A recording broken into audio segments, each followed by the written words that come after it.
But I never seen this brought up in the transgender debate, and I think it would be a fun thing to bring up when people talk about transgender, because apparently it is in the Bible.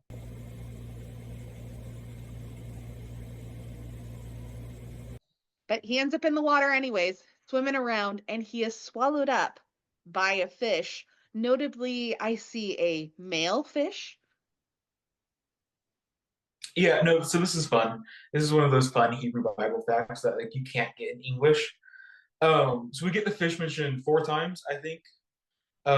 Twice in chapter 1, verse 17. I'm using English uh, versification. The Hebrew Bible is a little bit different, but using the NRSV, fish is mentioned twice in verse 17, once in chapter 2, verse 1, and once in chapter 2, verse 10. So we got four mentions of the fish. Um, in chapter 1, verse 17, it's a male fish and a male fish. In chapter 2, verse 1, it's a female fish. There's a female suffix on the word.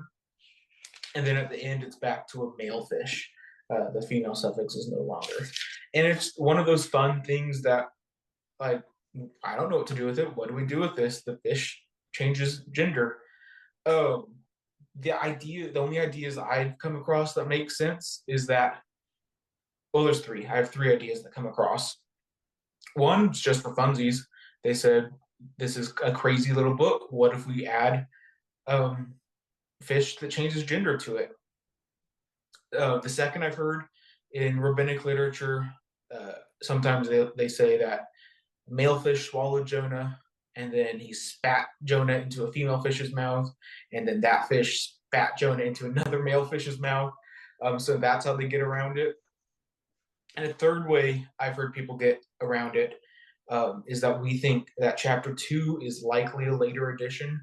This psalm probably wasn't original to the text. I mean, it reads pretty well if we just kind of take out that introduction and the psalm.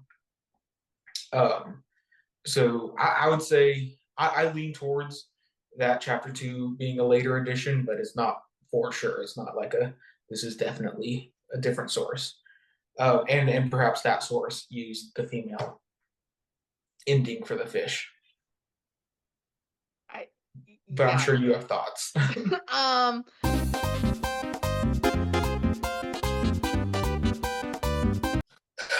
Okay, moving on from that, um, we have. Oh no, this is one of my favorite comments, though I can't move on quite yet. I have to have the last word. Apparently, let me have this last word. Um, but I never seen this brought up in the transgender debate, and I think it would be a fun thing to bring up when people talk about transgender, because apparently it is in the Bible. And I think that's a fun thing to think about. I'm not going to comment on it, but people should know that the fish changes gender. and I'll let Matthew have this last word because I agree with him.